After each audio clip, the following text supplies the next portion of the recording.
Nesta semana de comemorações, o Saúde em Prática vai tratar de um item muito comum em festas, as bebidas alcoólicas. Vamos falar dos benefícios propiciados pelo consumo moderado e dos efeitos causados pelo excesso e de uma perigosa combinação, álcool e direção. Então continue aí com a gente, o Saúde em Prática começa agora.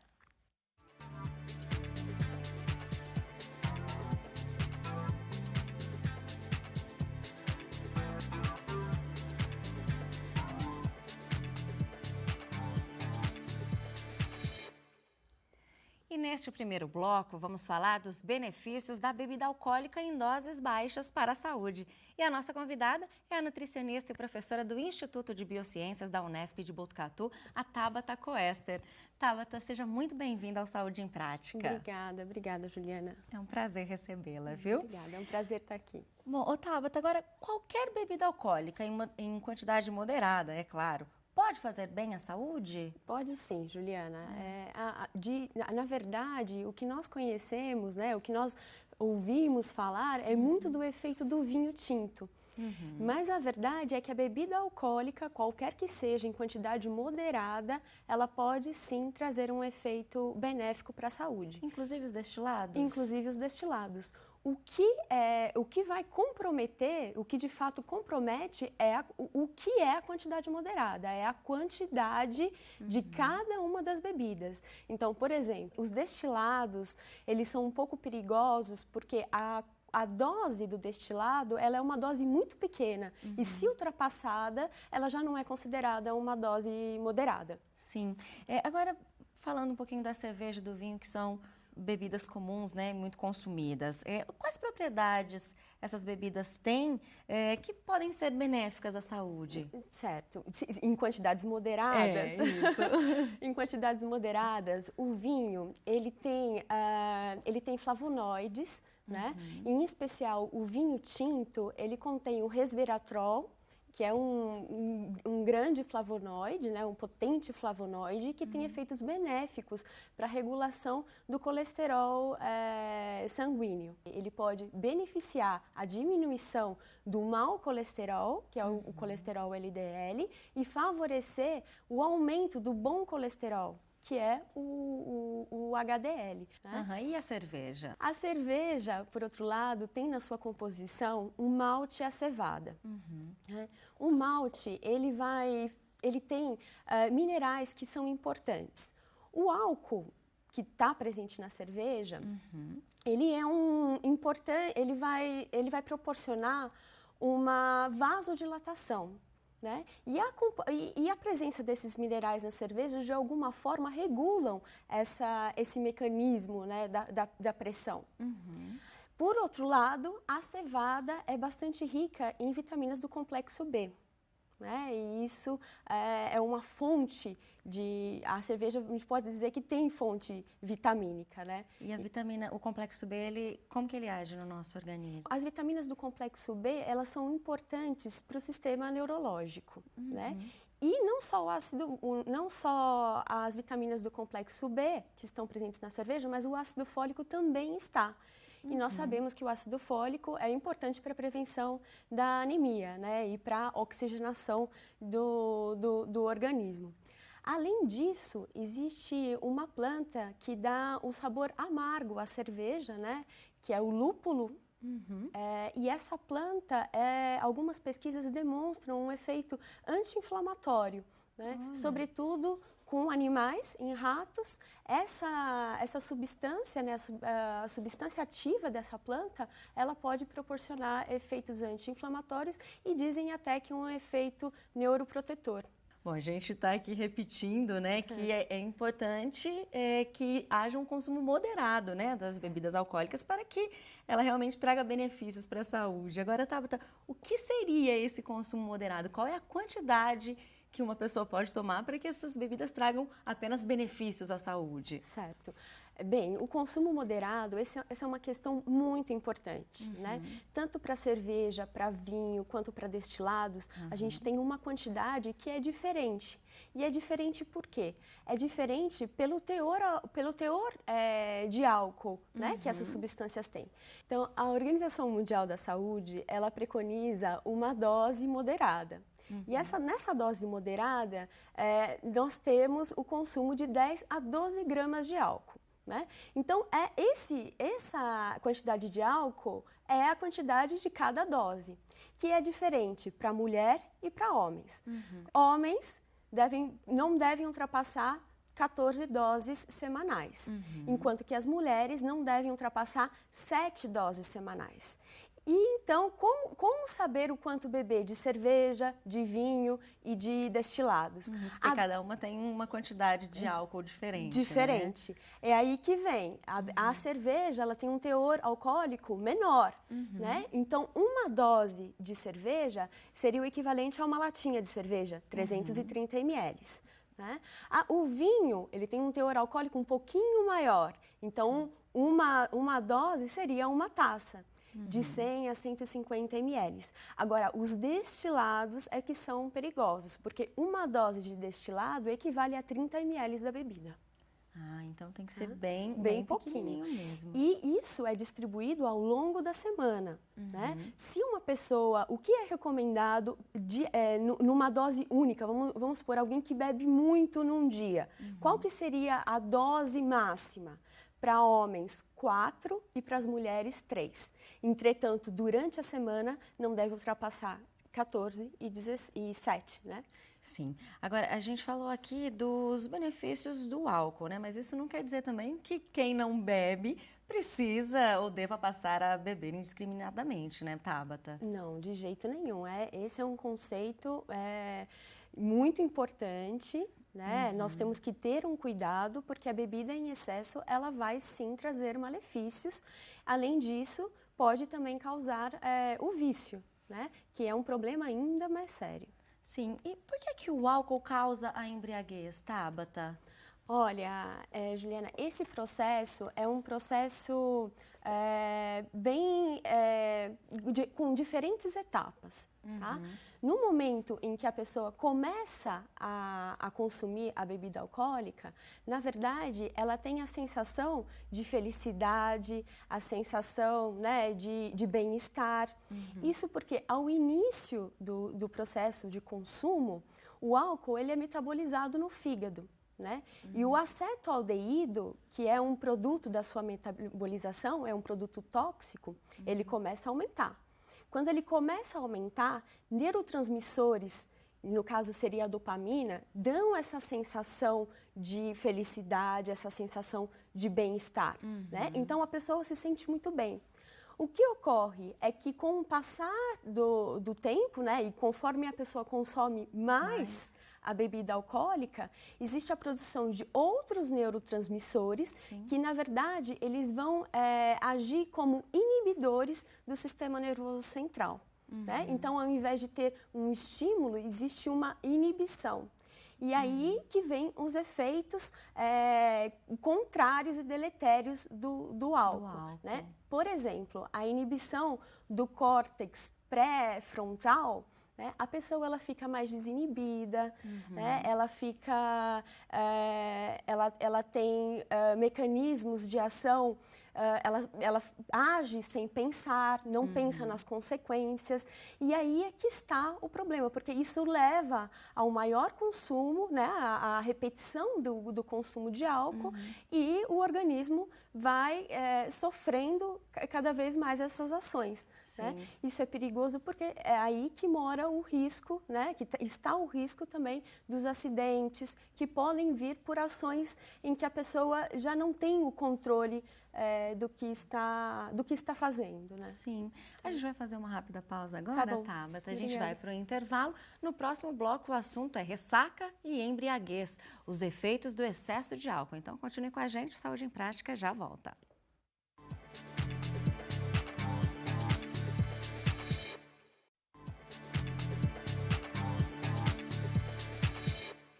Voltamos com Saúde em Prática em uma semana comemorativa, né, de Ano Novo. E hoje estamos tratando de bebidas alcoólicas.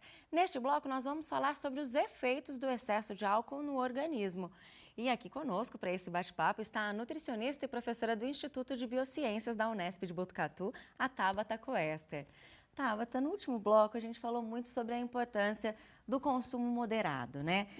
Agora, para algumas pessoas, um copo acaba, às vezes já é muito, né?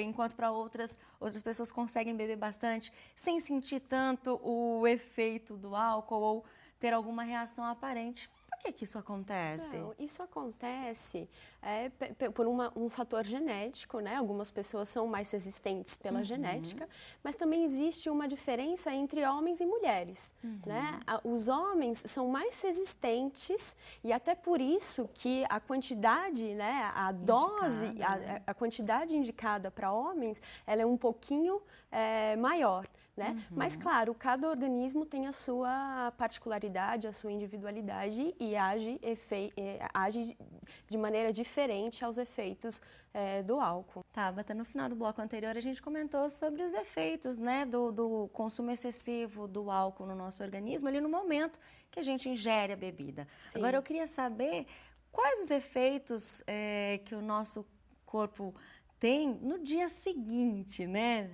A chamada aí muito conhecida de ressaca, né? Como é que o nosso organismo reage depois de um longo consumo aí de álcool? Olha, o principal sintoma, são diversos sintomas, né? O principal deles é a dor de cabeça e essa é que pega todo mundo, né? Sim. Na verdade, a dor de cabeça, ela é causada pela desidratação que o organismo sofre com o consumo do álcool e pela vasodilatação que o álcool proporciona também ao organismo e a nível cerebral, né? Mas a parte da dor de cabeça, a pessoa também pode ter náuseas, né? É muito comum, a sensibilidade aos olhos por uma sensibilidade da retina, né? Ela pode ter tremores, né? Tremores especialmente das mãos, né? Eu gostaria de enfatizar a questão da náusea, né? Que pode levar aos vômitos. E isso ocorre muito na embriaguez. Na ressaca pode acontecer, mas esse vômito não deve ser provocado, né? Porque pode irritar o estômago, o esôfago, enfim, ter outras complicações além da ressaca. Sim. Agora, Tabata, você falou que o consumo excessivo do álcool pode causar a desidratação. É por isso que é recomendado intercalar entre as bebidas alcoólicas também doses de água? Isso ajuda, né? Mas não só consumir a água no momento em que se consome a bebida alcoólica, né? É importante ter o organismo hidratado. Né? Consumir frutas antes de pensar em uma festa, né? Se preocupar com a hidratação pode favorecer.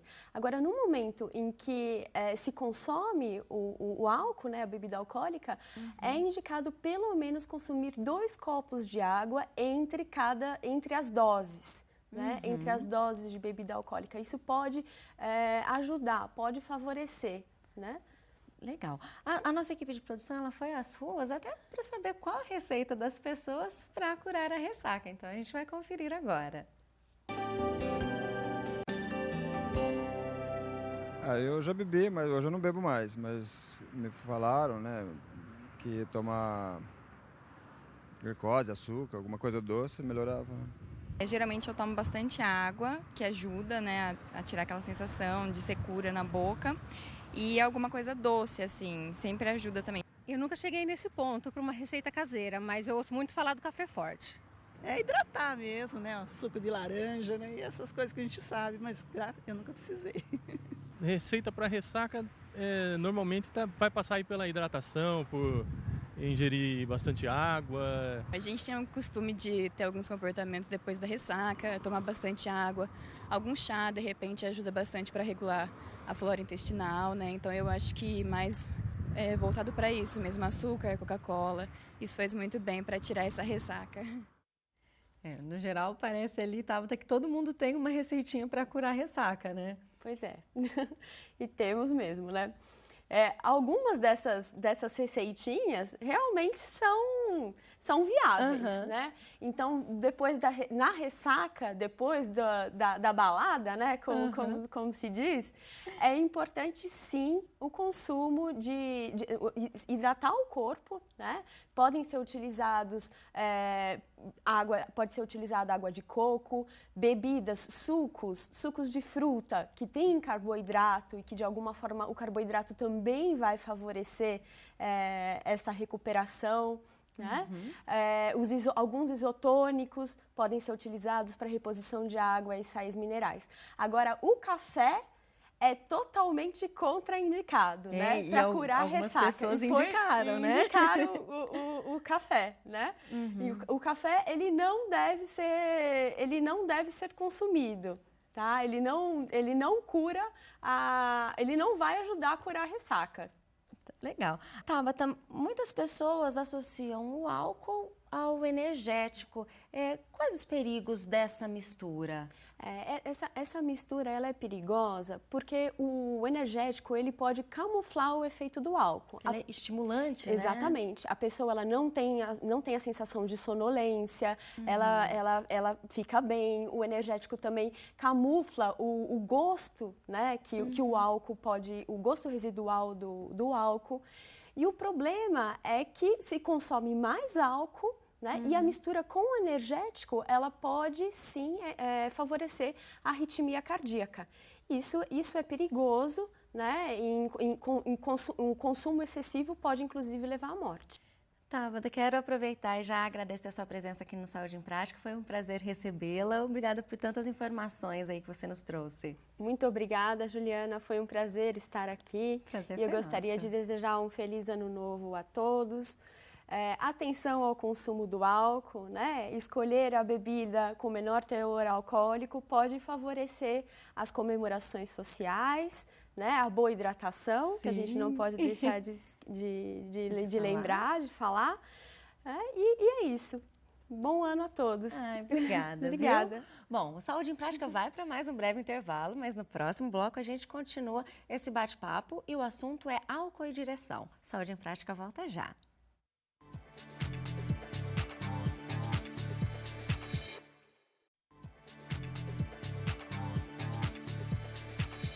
O Saúde em Prática está de volta e nesta semana que celebramos o Ano Novo, estamos falando sobre bebidas alcoólicas. E neste bloco a gente vai tratar da perigosa associação entre álcool e direção. E agora aqui conosco, tirando as nossas dúvidas, está o doutor em toxicologia, o Alaor Almeida. Doutor Alaor, muito bem-vindo ao Saúde em Prática. Eu que agradeço a oportunidade de a gente estar esclarecendo a população sobre os efeitos deletérios do uso do álcool. Sim, acho que principalmente nesse período do ano, né, doutor? Em particular nesse período. Sim. Agora, doutor, não tem como a gente falar de álcool e direção e não se lembrar imediatamente da lei seca, né?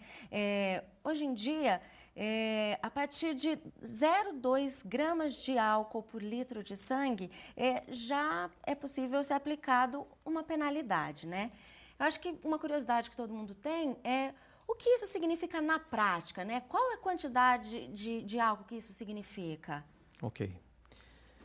Apenas um breve esclarecimento anterior é que assim, esses valores foram determinados através de uma avaliação epidemiológica de estudos de meta-análise, provando que a partir desse valor a pessoa se expõe a um risco maior de acidente. Então, 0,2, 0,6 é uma medida mais administrativa e acima de 0,6 passa a ser uma penalização, né, uma coisa mais criminal a respeito do uso acima de 0,6 gramas por litro. O que representa isso?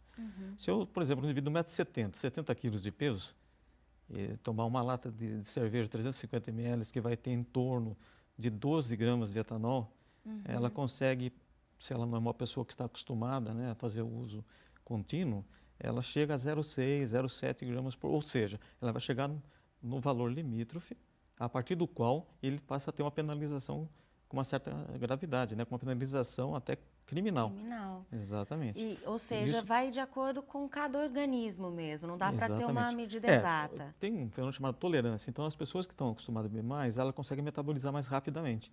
Então, normalmente ela teria que ingerir uma quantidade maior da bebida para que chegasse nesse valor de 0,6 ou mais, que é o valor de corte, né? Alaor, após a ingestão, então, desses 0,2 gramas de álcool, né, por litro de sangue, que é o estabelecido pela lei seca, que a gente acabou de dizer, quais as capacidades do indivíduo, né, que são exigidas para dirigir, são afetadas? O álcool ele tem um efeito bifásico. Então, no início, quando ele atua sobre o córtex pré-frontal, ele libera, desde o início, ele vai ser um efeito depressor. Ele reduz a atividade do cérebro do indivíduo. Então, começa a prejudicar a capacidade de decisão e julgamento que a pessoa vai ter. Ela começa a se sentir mais solta, aumentando sua autoconfiança. E é justamente aí que está o perigo. Ela começa a ser negligente nas suas atitudes.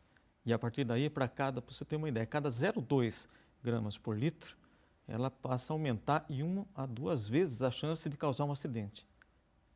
Então, isso é estatístico. E se essa quantidade for ainda superior, outras capacidades também são prejudicadas? Isso, porque conforme ele vai ingerindo quantidades maiores, só para você ter uma ideia, a gente vai ter o pico. A pessoa começou a beber, em 30 minutos, ela vai ter um pico de absorção do etanol. E ela vai levar para uma latinha de cerveja em torno de 2 horas e meia, 3 horas, para redução a um nível baixo. Ainda não é zerar, não é consumir metabolizar todo esse álcool. Ele vai levar 4 a 6 horas com uma lata de cerveja, para praticamente chegar ao nível zero. Então, você imagina que a pessoa vai tomar uma latinha e vai parar somente na latinha, dificilmente. Ela vai ingerir outras latas e, portanto, o período... Acumulando, exato, né? vai acumulando. Ela vai levar um período maior ainda para que ela tenha uma redução significativa do nível de etanol que ele vai ter no sangue. Sim. E outra coisa, é o padrão da ingestão que as pessoas têm. Né? A ideia é que a pessoa toma a cerveja de forma lenta, sempre com o estômago cheio, né? Para evitar, porque quando a pessoa está com o estômago vazio, ela absorve muito mais rapidamente, portanto o efeito vai ser muito mais rápido também. Então a sugestão é que a pessoa sempre hidrate durante o período, beba lentamente. A hidratação pode ser feita com suco, etc., né? No meio da ingestão, entre ingestões, né? Que ele vai ter de uma ou outra lata, sempre de forma lenta. E lembrando para você também que esse é um risco que ela corre, e evitar a mistura de destilado com fermentado, que são dois tipos diferentes de bebidas, né? Isso pode prejudicar ainda mais? Ainda mais, porque como foi dito, né, a gente estava comentando, 30, 40 ml de um destilado, por exemplo, representa 3, 4 latas de cerveja, aproximadamente. Alaor, agora a gente vai ver uma enquete realizada pela nossa equipe de produção. Você conhece alguém que bebe e depois dirige? Será que mesmo com a lei seca, essa ainda é uma atitude frequente? É o que a gente vai ver agora. Conheço bastante pessoas que ainda bebem e têm esse comportamento de dirigir logo em seguida. Eu acho que principalmente com os jovens isso acontece com uma alta frequência ainda, infelizmente. E já vi perder muitos amigos por decorrência até do álcool, né, e a direção. Eu acho uma responsabilidade muito grande, né? Porque ele está assumindo o risco de causar um acidente, matar pessoas. Eu evito de tudo. A gente costuma sempre eleger quando vai numa festa, num aniversário, alguma coisa, e ele fica responsável. O risco que está correndo e pondo as outras pessoas em risco, que é grande, né? Isso aí não deve acontecer. Conheço pessoas que sofreram acidentes por conta dessa associação, então eu acho que é muito perigoso. Felizmente, as pessoas estão bem mais conscientes, né, dos perigos de dirigir após beber. Acho que até por isso que a gente está fazendo esse programa hoje, aí perto das festas de fim de ano. Agora, doutora Laura, quanto tempo o álcool leva para ser eliminado pelo organismo? Ou seja, para quem bebeu ali e quer pegar o carro tranquilo, em quanto tempo depois essa pessoa pode pegar a direção? Então, isso é multifatorial. Existem vários fatores que concorrem para que a pessoa tenha metabolização mais rápido, como, né, eu estava comentando com você no bloco anterior, onde eu estava dizendo justamente a questão de que tem pessoas que são acostumadas a ingerir a bebida, então ela metaboliza mais rapidamente. Então depende também de cada organismo. Depende do organismo para organismo. Mas de uma forma geral, na média, por exemplo, uma lata de cerveja, 350 ml, que corresponde a 12 gramas de etanol, ela poderia realmente pegar o veículo em torno de 4 a 6 horas após, considerando que ela tomou apenas uma latinha de cerveja. Né? Se ela tomou uma dose maior, esse período se prolonga? Vai se prolongar, exatamente, vai se prolongando. Tá certo? Interessante.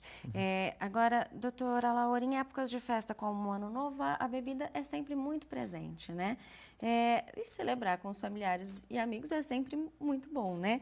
Agora, é importante as pessoas se lembrarem que quando vai beber e pegar o carro, ela pode colocar a própria vida em risco e a vida de outras pessoas também, né? Isso é uma coisa estatística, não tem o que a gente contestar, né? A incidência dos acidentes aumenta de 4 a 5 vezes, mais depende do nível alcoólico, mas de uma forma geral de 4 a 5 vezes mais, não é 4 a 5%. É 400 a 500% a mais de acidentes que ocorrem. Só para você ter uma ideia, o carro a 100 km por hora, ele faz 25 metros por segundo. Imagine que a pessoa tem uma alteração de reflexo importante nesse momento, ela tem tudo para causar um acidente de gravidade mesmo, sabe? Pondo em risco a vida dela e de outras pessoas. Sim, por isso que acho que é importante falar que ao invés de ser um momento de comemoração, acaba sendo um momento de tristeza para muita gente, né? Para muita gente, sem dúvida. Doutora Laura, tem alguma outra substância que, aliada ao álcool, pode tornar os efeitos ainda mais prejudiciais? Sem dúvida. O uso, por exemplo, do tabaco. A pessoa que ingere a bebida alcoólica e fuma, uma é estimulante, a outra é depressora. Então, a tendência é a pessoa ingerir mais bebidas, tá certo? Porque existe uma ação antagônica farmacológica, um estimulante outro depressor, ele acaba ingerindo muito mais. E tem um outro aspecto importante. Os componentes do cigarro acabam concorrendo no uso crônico para fibrosamento do fígado. Então, o processo de cirrose se instala muito mais rapidamente na pessoa que fuma e bebe do que aquela pessoa que apenas ingere bebida alcoólica. Outro aspecto importante é a questão do energético. Então, quer dizer, os componentes do energético, como a taurina, como outros componentes, como a cafeína, que é estimulante também, desviam o reflexo que a pessoa tem de percepção do quanto ela está ingerindo e as alterações que ela está tendo. Então, acaba desviando essa resposta e, portanto, ela bebe muito mais e ela não percebe. Então, a dose tóxica que é estabelecida, ela é fixa, acaba se aproximando. Chega um momento que o nível alcoólico é tão alto e ela não está tendo a percepção disso. E aí ela precipita um quadro agudo de intoxicação. Então, tanto aquela pessoa que bebe aos poucos durante a semana, como aquelas que bebe agudamente, acabam tendo um efeito quase que parecido. Né? Ambos deletérios para a saúde do indivíduo. Sim. Doutora Laura, o programa já está chegando ao fim, então eu quero agradecer a sua presença aqui. Foi um prazer recebê-lo. Muito obrigada por todas as informações e aproveito para te desejar já um feliz ano novo. Feliz ano novo para todos, né? Que seja um ano profícuo, um ano, se Deus quiser, vai ser um ano bom para todos nós. E bebam com moderação, aproveite da melhor forma possível. Com certeza. Bom, então aproveito para desejar, né, aos que nos assistem também um feliz ano novo, que ele seja um ano repleto de realizações, de muito amor, de muita paz e, claro, muita saúde também, né? Então a gente se encontra na semana que vem. Tchau, tchau.